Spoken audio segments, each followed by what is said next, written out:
นี่คือความงามที่เฮาแตะต้องไม่ได้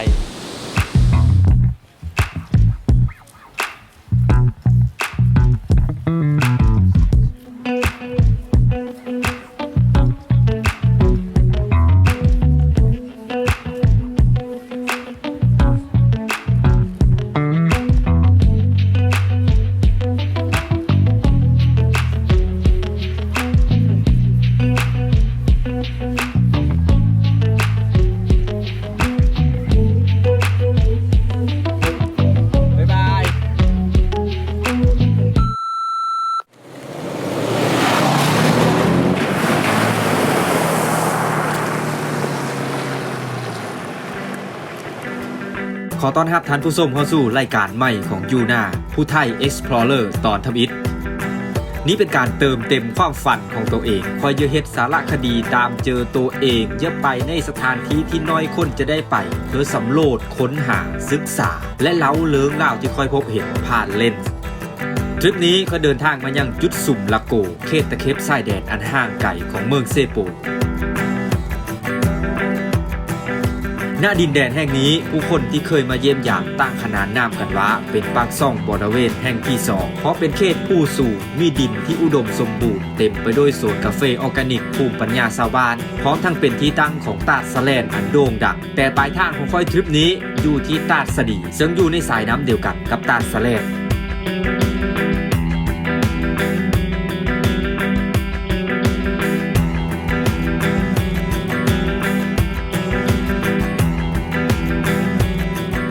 ในระหว่างการเดินทางนั้นเราได้ผ่านหมู่บ้านของพี่น้องชนเผ่าบรูหลายหมู่บ้านพร้อมทั้งได้ทักทายกับพี่เพิ่ลมากมายพวกเขาคือผู้ที่ดำรงอยู่ดินแดนแห่งนี้มาช้านานและสายน้ำนั้นเปรียบได้ดังเส้นเลือดใหญ่ที่ล่อเลี้ยงทั้งคนสัตว์รวมถึงพืชพันธุ์ต่างๆที่สำคัญต่อการดำรงชีพของพวกเขาเมื่อ5ปีก่อนค่อยเคยผ่านมาเขตนี้และได้พบเห็นหลายบ้านที่ยังผลิตกระแสไฟฟ้าแบบน้ำลิ่นอยู่แต่ปัจจุบันไฟฟ้าแห่งสูงได้ไปฮอดจอดถึงพวกเขาแล้วรวมทั้งเส้นทางก็ได้รับการพัฒนาปูยางทั้งหมดแล้วในเขตชุมชนอันนี้ต้องขอตีลังกา3ตลบนบ3บาทกราบขอขอบเจอไปยังรัฐบาลที่ได้เล็งเห็นความสำคัญของจุดนี้เฮ็ดให้การเดินทางไปมาหาสู่ระหว่างจุดซุมละโกกับตัวเมืองเซโปในปัจจุบันมีความสะดวกสบายขึ้นหลาย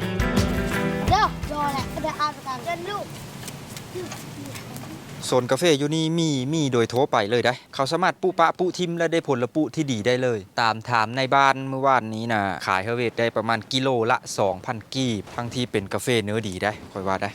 พอก็มีฮู้เรื่องราคากาแฟดอกว่าสมควรได้สำเร็จออร์แกนิก 100% มีฝุ่นมีปุ๋ยคือสารอาหารได้จากดินล้วนๆทั้งลักษณะของดินทั้งอากาศบรรยากาศคล้ายๆอยู่ปากช่องบริเวณเลย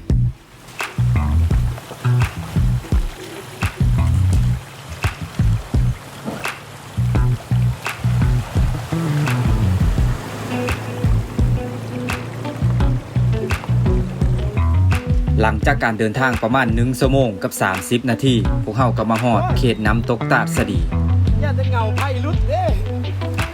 จากจุดจอดรถลงไปหาหน้าน้ำตกนั้นปีนผู้ลงประมาณ100 เมตรก็ฮอดแล้ว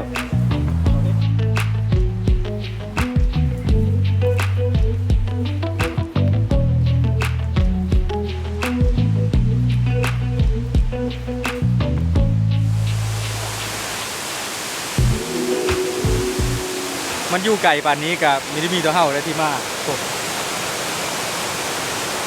มีอีกกลุ่มลมเย็นๆพัดมาปะทะใบหน้าดาดดูหน้าน้ำตกสุดยอดเลยก็คือมื้อนี้เฮาจะไม่ได้มาแล้วกับเฮาจะตั้งแคมป์นอน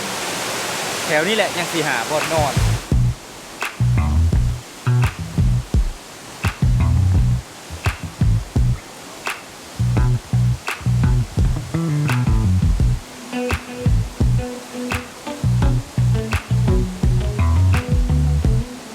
น้ำตกตาดสะดีในสายเซซาแลนเป็นน้ำตกที่มีความสวยงามและเฮาถึงได้ง่าย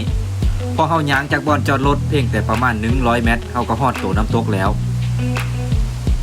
หลุมน้ำตกนี้ลงไปสายน้ำนี้ยังล่อเลี้ยงชีวิตอีกมากมาย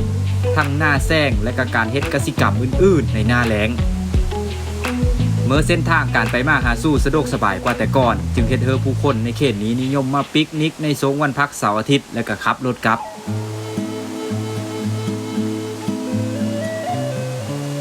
ถึงตาดสะดีจะเป็นน้ำตกตาดที่ใหญ่และก็สวยงามแต่น่าเสียดายที่น้ำที่ไหลมานั้นมันขุ่นและก็มีสะอาดปะเลิกเพราะต้นน้ำเซซาแลนนี้ไหลมาจากประเทศเวียดนามซึ่งอยู่ห่างจากน้ำตกตาดไปอีกประมาณ 2.5 กิโลเมตรเท่านั้นซึ่งอยู่ต้นน้ำกับประชาชนเขตชนบทของเวียดนามพวกเขาก็ได้ใช้น้ำนี้เฮาในการปลูกฝังที่จำเป็นต้องการเลี้ยงชีพของพวกเขาเช่นกันน้ำที่ทึเป่งผ่านทงไห้ทงหน้าผ่านโซนมาแล้วมันจังมีสะอาดปะเลิกตาดสะดีแห่งนี้จึงเป็นนิยามของคำว่าความงามที่เฮาแตะต้องมิได้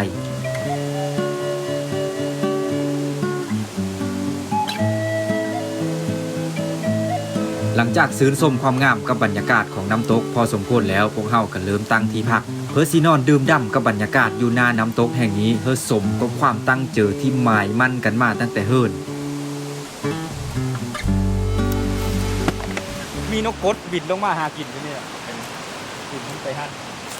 แสดงว่าบอนนี้คนมีค่อยลบโกนกันเลยเด้เพราะว่ามันเป็นทินฐานของพี่น้องชนเผ่าบลูเขาจะมีความเข็งขัดเรื่องเขตน้ำแดนดินคือตอนหน้าเขานี้น่าจะเป็น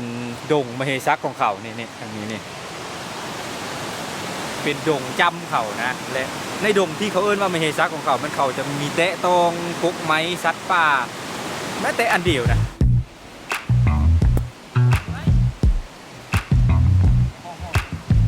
มาฮอดนี่เขาต้องเฮ็ดบอลดังไฟก่อนซึ่งอยู่เนี่ยมันเป็นหาดทรายและเซโปดนี่เป็นเขตสงครามเฮามีคนจะไว้เจอเป็นทางนั้นมันอาจจะมีระเบิดอยู่ทุกบอลแล้วเขาจะต้องหาหินนี่แหละมากองกันเพื่อเฮ็ดบอลดังไฟแล้วมันหาง่ายๆในระหว่างปี 1964 ถึง 1973 ประเทศลาวถือทิมระเบิดทุกๆ 8 นาทีตลอด24 ชั่วโมงเป็นเวลาต่อเนื่อง9 ปีระเบิดที่ตกลงมาเซอร์แผ่นดินลาวนั้นมีประมาณ2 ล้านต้นเฮาจึงมีโคนประมาทเวลาที่ต้องดังไฟในบอนที่เฮามีเคยดังการใช้แผ่นหินมาเป็นตัวกันความร้อนลงสู่พื้นดินก็เป็นอีทางเลือกหนึ่งที่ปลอดภัย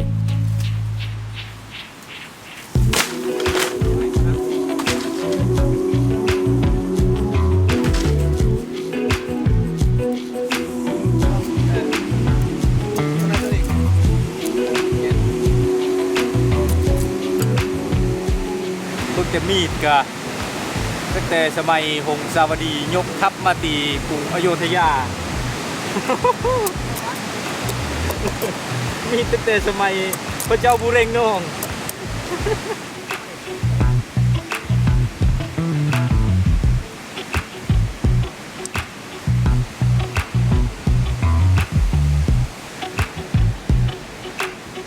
และในบริเวณที่เฮาตั้งแคมป์นั้นได้พบเห็นห้อยสัตว์ป่าหายากชนิดหนึ่งลงมากินน้ำ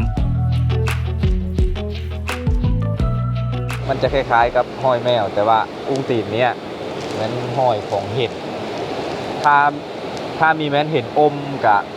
น่าจะแม้นนะเห็นหางการที่มันมักอาศัยอยู่ก็คือนำมันนะเป็นสัตว์สวยงามอีกชนิดหนึ่งแล้วก็หายากพอแต่ว่าอยู่นี่ยังมีอยู่กะมันน่าจะอยู่ในบริเวณป่าที่เป็นดงมเหสักนั่นแหละถ้าเป็นดงจำดงมเหสักของพี่น้องชนเผ่าบลูแม้นเขาจะมีแตะตองเลยไม้มีซัดมีลามันไม่ได้เว้าเพลงเลิงกฎระเบียบแต่ถ้าคนที่เฮาไปแตะตองสิ่งที่โหงห้ามอยู่ในหันมันหมายถึงการแตะตองถึงความเสือที่ละเอียดอ่อนของเขานำเงินอมเป็นสัตว์คุ้มครองตามกฎหมายว่าโดยสัตว์น้ำและสัตว์ป่าแห่งสปป.ลาวข้อมูลจากชาวบ้านเฮาได้รู้ว่าพวกพ่อค้าสัตว์ป่าส่งออกไปยังประเทศเพื่อนบ้านในปัจจุบันรับซื้อเงินอมตัวเป็นๆถึงกิโลละ 500,000 กีบเฮ็ดให้พวกมันถือคุกคามอย่างหนักในตอนนี้แต่มันจะปลอดภัยถ้าอยู่ในดงมเหสักเพราะดงจำหรือดงมเหสักนั้นคือป่าสงวนของบ้านที่ติดพันกับพิธีกรรมและความเสืออันละเอียดอ่อนของคนในท้องถิ่นในดงนี้จึงมีการตัดไม้หรือล่าสัตว์อย่างเด็ดขาดเพราะถ้าเพื่อที่ละเมิดต่อกฎนี้นอกจากจะผิดระเบียบและถือปรับใหม่แล้วยังเป็นการลบลู่ต่อความเสือของคนในชุมชน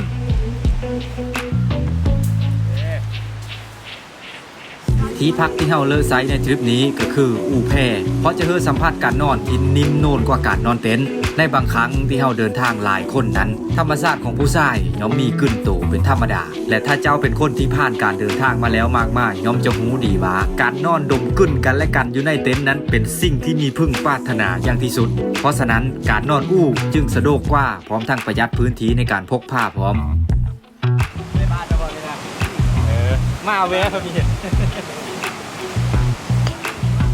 ในตอนแรกของมื้อนั้นในบ้านกับหัวหน้าป้องกันบ้านก็ได้ลงมาทักทายสบายดีพวกเฮาอยู่แคมป์ซึ่งเป็นคนที่คุ้นเคยกันดีอยู่แล้วกับไอ้เสิร์ฟที่เป็นนักข่าวอยู่ห้องการแถลงข่าววัฒนธรรมและท่องเที่ยวเมืองเซโปดเล่าข่าวทุกน้อยที่ไอ้เสิร์ฟเกมมาจึงได้ถือนำมาลิ้นยายกันในทันทีและมันกลายเป็นสิ่งสำคัญที่เฮ็ดให้คนสองเผ่าสองทรงอายุมานั่งและเป็นคำคิดเห็นกันอยู่ข้างกองไฟในเวลานี้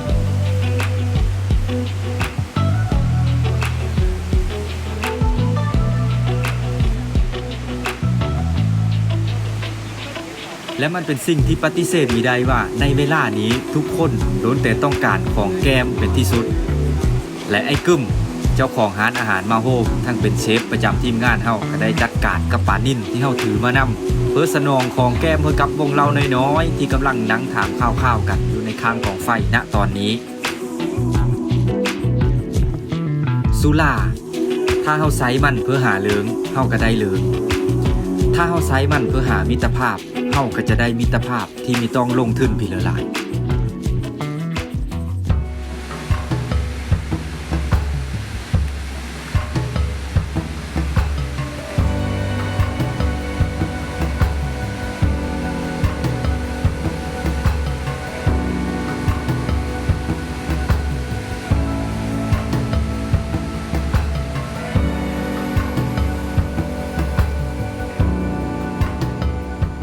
และแน่นอนว่าเหล้าขาว40ดีกรีทำหน้าที่ของมันได้อย่างสมบูรณ์แบบเฮ็ดให้พวกเราทุกคนก้าวเข้าสู่นิทราตั้งแต่ 8 โมงแรงท่ามกลางการขับกล่อมของธรรมชาติ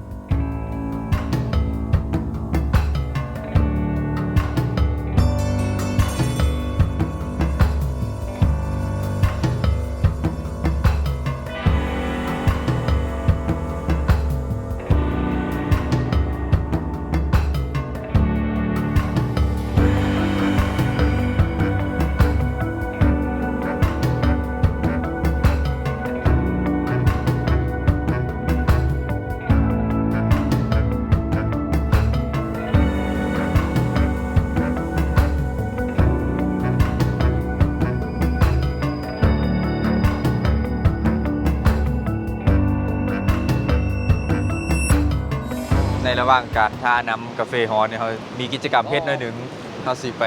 จัดการในหน้าตาด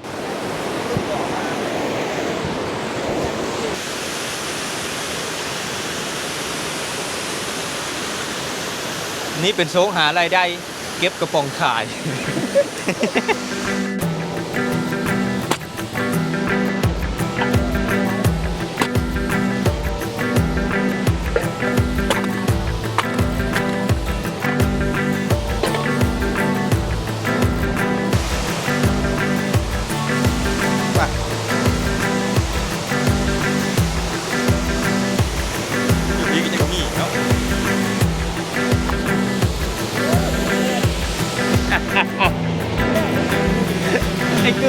ไอ้กึมขึ้นมายังเต็มสิที่แกะใส่จังหวัด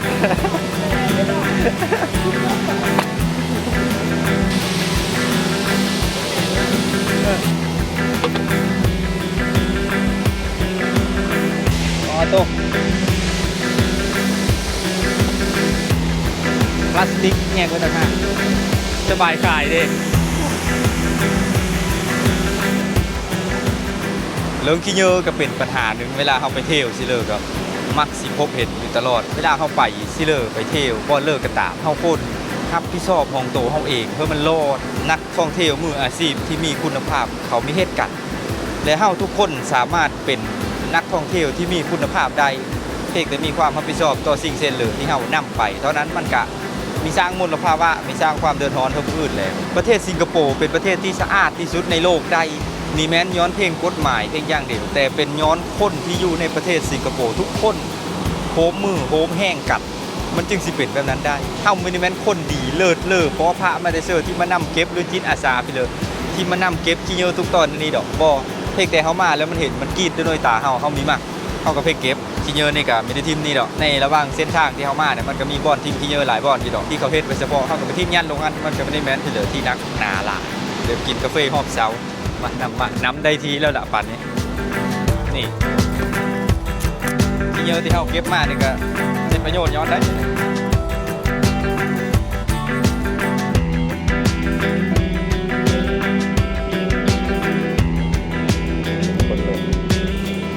เป็นไปชิมกาแฟในจุดที่วิวดีที่สุดกัน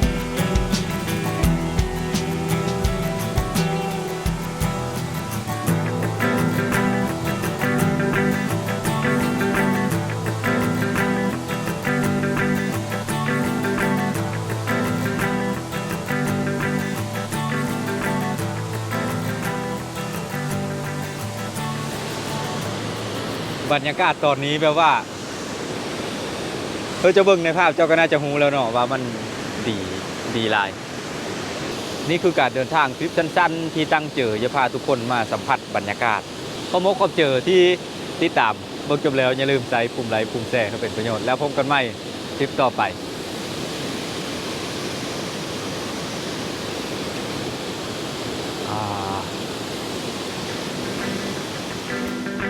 ธรรมชาติเป็นของพวกเฮาทุกคนขี้เหยอะกระเซ็นเดียวกันทิมเองได้เก็บเองได้เพื่อผู้อื่นเก็บก็ได้แต่นักท่องเที่ยวมืออาชีพเขาจะมีเฮ็ดแบบนั้นสำหรับเพื่อที่ไปเที่ยวตาสดีสังเกตอยู่บอนค้างบอนจอดรถจะมีขุมทิมขี้เหยอะเอาสิ่งเศษเลอที่ทานนำไปทิมลงหันซะเพื่อสภาพแวดล้อมที่ดีของพวกเฮาทุกคนโดยความปรารถนาดีจากกูนี่แหละสุสิท่าองค์การอนามัยโลกมาบอกข้างในฉันบอก